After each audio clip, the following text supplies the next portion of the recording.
எவ்வளோ எதிர்பார்த்தீங்க, எவ்வளோ தர்றேன்னு சொன்னாங்க இந்திய அரசு இந்தியாவில், அதை நான் தர்றேன், ஏன் கவலைப்படுறீங்க, வாங்க அப்படின்னு சொல்லிட்டு வந்து தான் 4 கோடி ரூபாய் செக் போட்டு கொடுத்தாரு. ஆமாம், அதிகாரப்பூர்வமாக கொடுத்தாரு. அது மட்டுமில்லை, ஒரு கட்டத்தில் வந்து அங்கே காயப்பட்டு வரக்கூடிய சிங்கள படைகளால் தாக்கப்பட்டு வரக்கூடிய புலிகளுக்கு அவங்களுக்கெல்லாம் மதுரையில் மருத்துவமனையில் சிகிச்சைக்கு ஏற்பாடு செய்து முதலமைச்சரே டாக்டர்கள்ட்ட பேசுவார். எந்த நேரமும் என்னிடம் தொலைபேசியில் தொடர்பு கொள்ளலாம், எந்த நேரமும் நீங்கள் பார்க்கலாம், அடையாள அட்டைகளை வைத்துக்கொண்டு எங்கேயும் போகலாங்கிற அளவுக்கு மக்கள் திலகம் புரட்சி தலைவர் எம்ஜிஆர் செய்த உதவிகள் வந்து சரித்திரத்தில் நிலை பெற்றவை. இது பாலா எழுதியிருக்காரு, எல்லாமே எழுதியிருக்கிறாரு. பலவற்றையும் என்கிட்ட நான் இனியும் சொல்ல போனால் நான் 99லையும் அவரை பார்க்குறதுக்காகவே நான் அமெரிக்காவில் இருந்து லண்டனில் போய் 2 நாள் தங்கியிருந்து அவரோட தங்கியிருந்து வந்தேன். அதன் பிறகு 2001லையும் போய் அவரை போய் நான் சந்திக்கிறதுக்காக லண்டனுக்கு போயிருந்தேன். அப்போ கிட்டத்தட்ட பல மணி நேரம் பேசும்போது பல செய்திகளை சொல்லும்போது குறிப்பாக 85க்கு பின்னால் ஏற்பட்ட நிகழ்வுகளை அவர் சொல்கிறார். 85ல் திம்பு பேச்சுவார்த்தை வந்து அந்த காலகட்டத்தில் தான் ஈழம் நேஷனல் லிபரேஷன் ஃப்ரண்ட்னு ஒரு அமைப்பை எல்லா போராளி அமைப்புக்குள்ளே சேர்ந்து இருக்கும்போது முதல்ல எல்டிடி சேரலை. பிறகு தம்பி அவர்களே வந்து பிரபாகரன் அவர்களே அந்த அமைப்பில் சேரலான்னு முடிவெடுக்கிறார். அந்த அமைப்போட ஒருங்கிணைந்து சேரதுன்னு ஈழ தேசிய விடுதலை முன்னணி அப்படின்னு அந்த அமைப்பில் எல்லாம் சேர்றாங்க, எல்லா போராளி குழுக்களும். அவங்களோட டியூஎல்எஃப்பும் சேர்ந்து திம்புவில் பேச்சுவார்த்தை நடத்தலாம் அப்படின்னு. ஆனால் வந்து இலங்கை அரசு சார்பாக வந்தது அமைச்சர் யாரும் வரல. ஜெயவர்தனாவுடைய சகோதரரும் வழக்கறிஞருமான ஹெக்டார் ஜெயவர்தனே வந்தார். ஜூலை 8லிருந்து 13 வரையில் பேச்சுவார்த்தை, முதல் பேச்சுவார்த்தை. 2ஆம் சுற்று பேச்சுவார்த்தை வந்து முதல் சுற்று பேச்சுவார்த்தை வெற்றிகரமாக நடக்கலை. 2ஆம் சுற்று பேச்சுவார்த்தை வந்து ஆகஸ்ட் 12லிருந்து 16 வரைக்கும் நடக்கும். இதில் அந்த திம்பு பேச்சுவார்த்தையில் தமிழீழ மக்களினுடைய தரப்பினுடைய நியாயவாதத்தை எடுத்து வைக்கின்ற அந்த நிலையில் அதை எடுத்து வைப்பதற்கு எல்லாமே வகுத்து கொடுத்தவர் நம்முடைய பாலசிங்கம் தான். அதில் தமிழர் தாயகம், கார்டினல் பிரின்சிபல்ஸ், இதெல்லாம் கருவான செய்திகள்.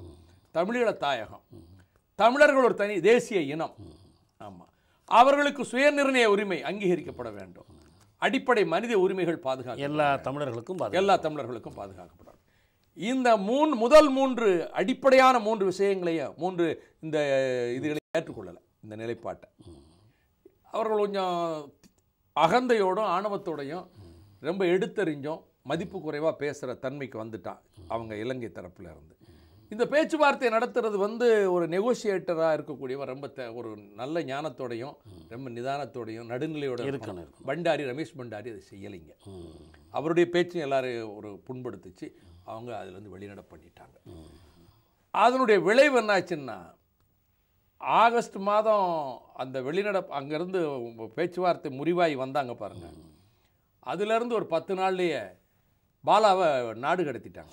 இங்கேருந்து நாடு கடத்திட்டாங்க. நீங்கள் இங்கேருந்து அவர் வந்து அவர் லண்டனுடைய குடியுரிமை பெற்றவர், பிரிட்டிஷ் குடியுரிமை பெற்றார். ஆமாம், அவரை நாடு கடத்திட்டாங்க.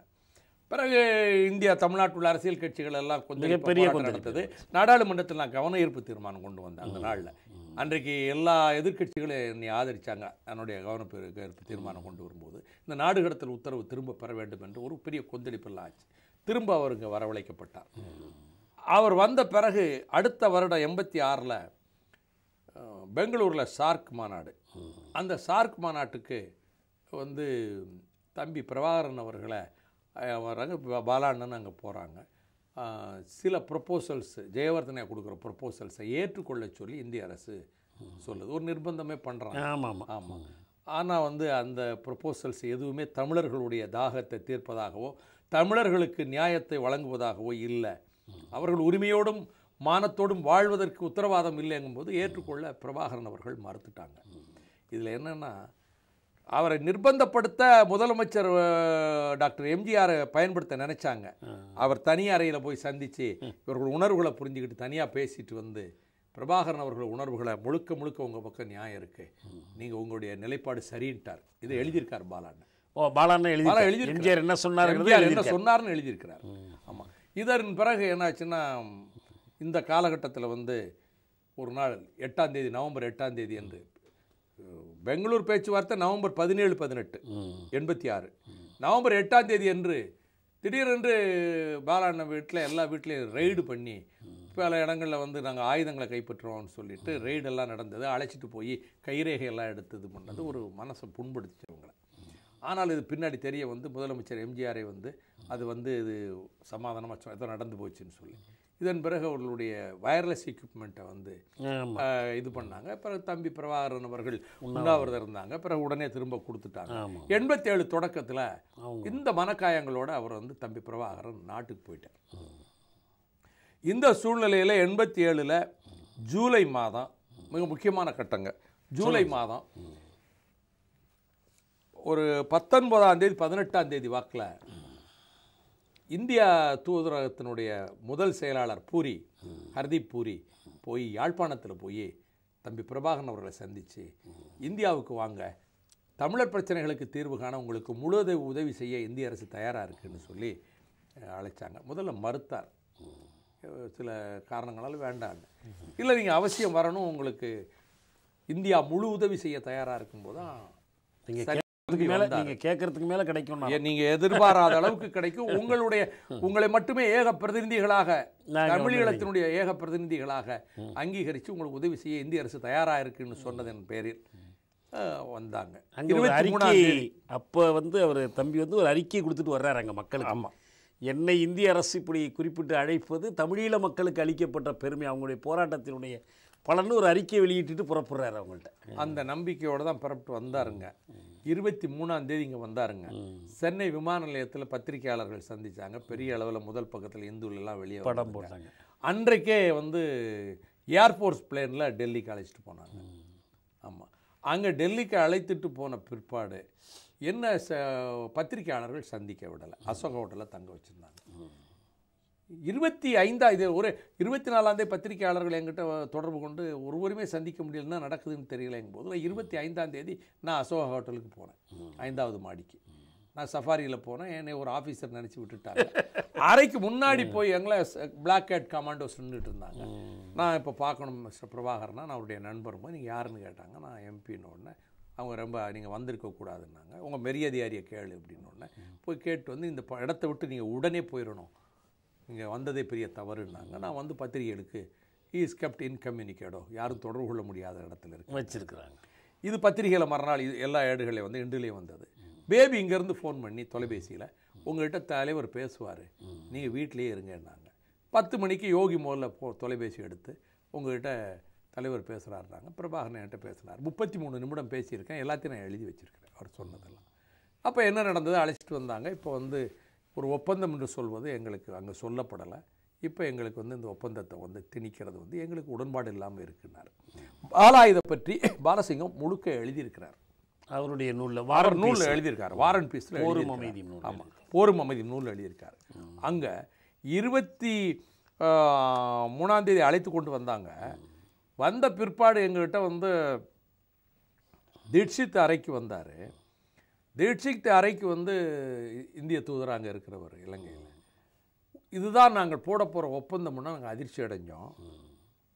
2 மணி நேரம் கழித்து வரணும், யோசனை பண்ணி முடிவு பண்ணுங்கள், நீங்கள் ஒப்புக்கொண்டாலும் ஒப்புக்கொள்ளாவிட்டாலும் இந்த ஒப்பந்தத்தை நாங்கள் நிறைவேற்ற போகிறோம், இந்தியாவும் இலங்கையும் இந்த ஒப்பந்தம் போட போகிறோன்னு சொன்னாங்க. இதில் ஒன்றை மறந்து விடக்கூடாது. ஏன் இலங்கை ஒப்பந்தத்துக்கு வந்ததுன்னா, வடமராட்சி முனையில் வந்து தென்னாப்பிரிக்காவிலே இருந்தும் பல நாடுகளில் இருந்தும் பெற்ற ஆயுதங்கள் பயனளிக்கலை. நெல்லியடி வந்து கேம்ப் தூளாச்சு மில்லருடைய தாக்குதலில். போர் முனையில் அடி வாங்கி இனி போர் முனையில் புலிகள் கை ஓங்கி வெற்றி பெற்று விடுவாங்க, தோற்க போகிறோன்னு தெரிஞ்ச நேரம் தான் இந்த வஞ்சக வலையை தந்திரமாக ஜெயவர்த்தனை விரித்து தவறான தகவல்களை சில அதிகாரிகளும் இந்திய பிரதமருக்கு தந்து இந்த ஒரு துயரமான சூழ்நிலை உருவாக காரணம் அதுதான். அன்றைய அதை பாலா அவர்கள் அதை அழகாக எழுதுகிறார். இந்த ஒப்பந்தம் வந்து எங்களுக்கு உடன்பாடு இல்லைங்கும் போது ஏற்றுக்கொள்ளாவிட்டாலும் நாங்கள் நிறைவேற்ற போகிறோம்னு சொல்லிவிட்டு 2 மணி நேரம் கழித்து வந்தார். நாங்கள் இந்த ஒப்பந்தத்தை ஏற்க முடியாது என்று பிரபாகரன் அவர்கள் சொன்னாங்க.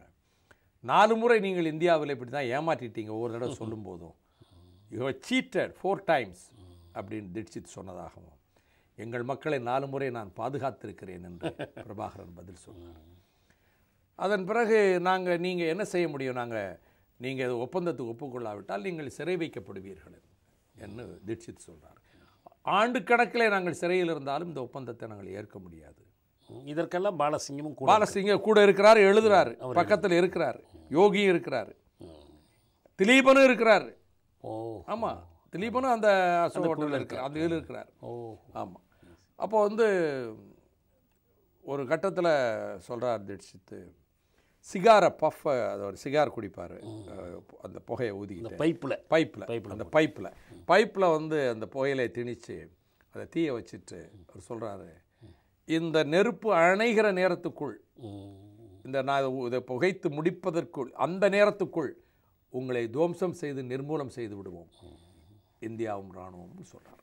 இதை பாலா எழுதியிருக்கிறார்.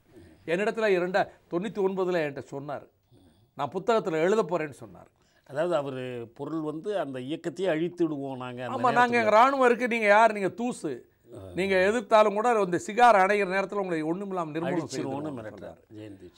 நான் எழுதுவேன் புத்தகத்தில் என்னார். எழுதின பிறகு 2005 ஏப்ரல் 1 கையெழுத்திட்டு என் உயிர் சகோதரன் அப்படின்னு எனக்கு பேர் போட்டு எனக்கு அந்த புத்தகத்தை அங்கேருந்து அனுப்பி வச்சார், லண்டன்லேருந்து, வார் அண்ட் பீஸ் புத்தகத்தை. இதில் எழுதியிருக்கிறாரு.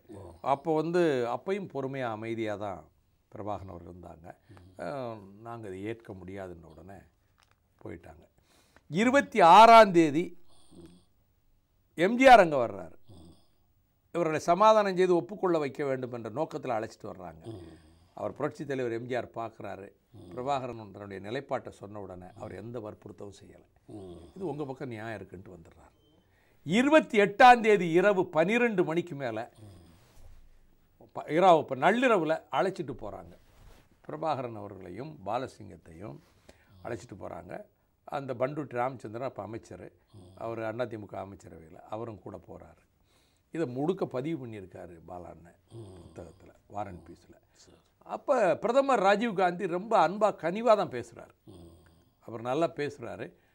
ஒப்பந்தத்தை ஏன் ஏற்க முடியாதுக்கான விளக்கங்கள் சொல்லும்போது ஒரு கட்டத்தில் நீங்கள் ஏற்க வேண்டாம், இப்போ எதிர்ப்பு காட்டாமல் இருங்க, இது அப்படியே பதிவு பண்ணியிருக்காரு. நீங்கள் ஏற்க வேண்டாம், எதிர்ப்பு காட்டாமல் இருங்க.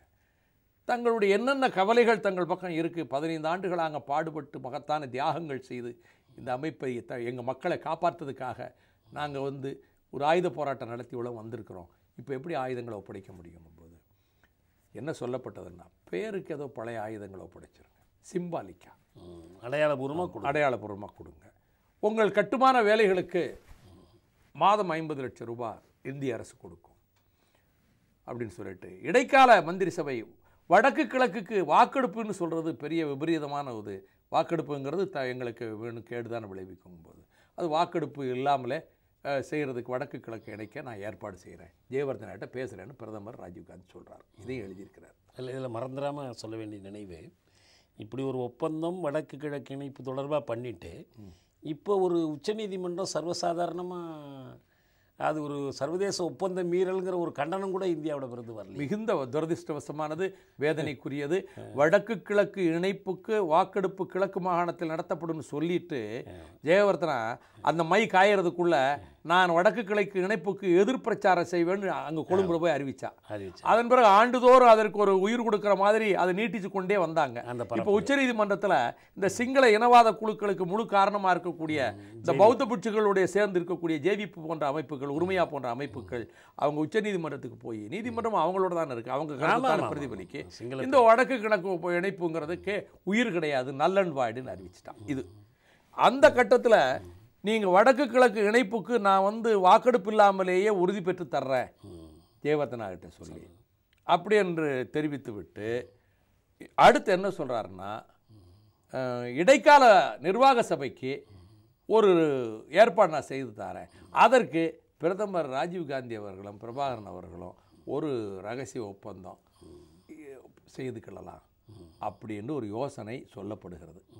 இதை பாலா எழுதியிருக்காரு. மொழிபெயர்த்து பண்டுட்டி சொன்னதா இங்கே